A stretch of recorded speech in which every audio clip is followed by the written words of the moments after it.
সুপ্রিয় দর্শক, আমি এই মুহূর্তে ঢাকা বুড়িগঙ্গা নদীর উপরে আছি। দেখতে পাচ্ছেন ভাসমান নৌকার মধ্যে কিন্তু আজকে আপনাদেরকে দেখানোর চেষ্টা করব যে ঢাকা বুড়িগঙ্গা নদীটি কোথায় অবস্থিত এবং বুড়িগঙ্গা সেতুটির অবস্থান কোথায়।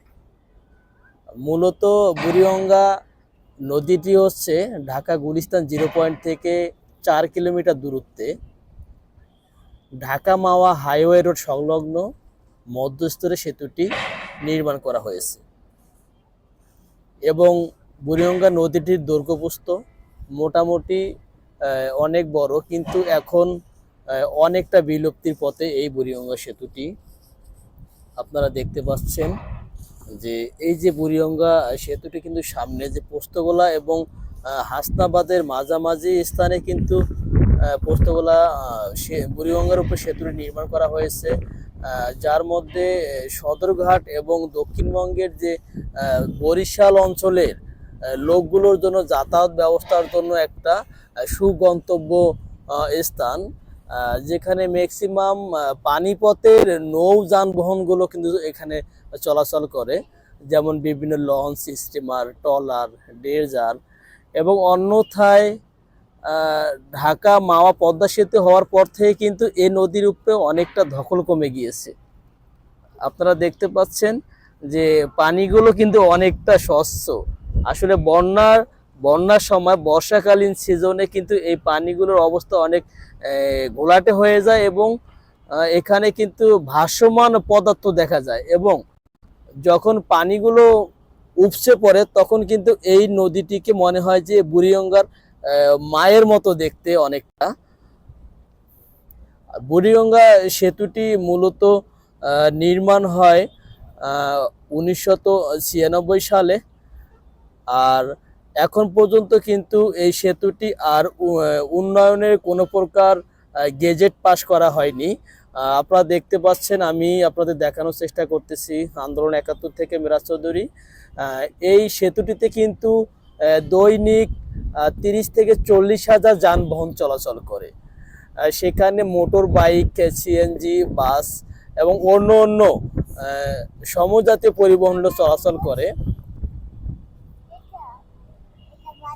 আপনাদের দেখাচ্ছি, যেমনটা দেখা যাচ্ছে এখানে কিন্তু বেশ কয়েকটি স্তম্ভের উপরে কিন্তু এই সেতুটি নির্মাণ করা হয়েছে। এবং যেটি আকর্ষণীয় সেটা হচ্ছে যে ঐতিহ্যবাহী বুড়িগঙ্গা সেতুর কোল ঘেঁষে কিন্তু দেখতে পাচ্ছেন আপনারা একটি সেনানিবাস কিন্তু এখানে স্থাপন করা হয়েছে, যেটা অনেক আগে থেকে। এবং এটি হচ্ছে যে পানি উন্নয়ন বোর্ড BOW এর আন্ডারে দেখেন অনেকগুলো তাদের সেনানৌকার, স্টিমার, ট্রলার এখানে সংরক্ষিত করা আছে, যেন নদীর কোল ঘেঁষে মানুষজনের কোনো প্রকার ক্ষয়ক্ষতি বা বন্যা কবলিত সময় কিন্তু তারা এই স্টিমারগুলো ব্যবহার করে এবং মানুষের উদ্ধার কাজের জন্য তারা এই ট্রলারগুলো ব্যবহার করে, যেটা নৌ পরিবহনের মন্ত্রণালয়ের আন্ডারে কিন্তু। এবং আপনারা বুড়িগঙ্গা সেতুটিকে ভালো করে লক্ষ্য করবেন যে আসলে এটির দৈর্ঘ্যপ্রস্থ কিন্তু বেশি না হলেও তার কার্যক্রম কিন্তু অনেকগুলো, যেমন ঢাকা দক্ষিণবঙ্গ, গোপালগঞ্জ, খুলনা, বাগেরহাট, বরিশাল এই অঞ্চলগুলো থেকে কিন্তু যে যানবাহনগুলো চলাচল করতো ফরিদপুর, ভাঙ্গা, মাওয়া হয়ে, এই গাড়িগুলো ঢাকায় ঢোকার সময় সমস্ত গাড়ি কিন্তু এই বুড়িগঙ্গা সেতুর উপর দিয়েই পারাপার হয় এবং এই সেতুটির উপরে কিন্তু পর্যাপ্ত পরিমাণে চাপ থাকে। বিশেষ করে ঈদুল আজহা এবং ঈদুল ফিতরের যে আগে একটা মৌসুম আসে যানবাহনের সময়, আমি ঠিক এই মুহূর্তে আপনাদের যেটা বোঝাতে চাচ্ছি, আগামী 2 সপ্তাহ পরে কিন্তু ঈদুল আজহা আবারও উদযাপিত হতে যাচ্ছে এবং ঈদের মৌসুমে কিন্তু এই যানবাহনগুলো রোডের উপরে দিয়ে যখন যাতায়াত করে, সেই ক্ষেত্রে প্রতিটা রোডের সেতুগুলোর উপরে কিন্তু অনেকটা চাপ পড়ে যায়, যেটার জন্য যোগাযোগ মন্ত্রণালয়ের আন্ডারে কিন্তু এই রোডগুলোতে বিভিন্ন ধরনের যানবাহনকে বিভিন্ন দিক নির্দেশনা দেওয়া হয়। আমরা দেখতে পাচ্ছি যে চাঁদপুর থেকে কিন্তু একটি ড্রেজার এই মুহূর্তে বুড়িগঙ্গা সেতু ক্রস করে কিন্তু সদরঘাটের দিকে যাচ্ছে।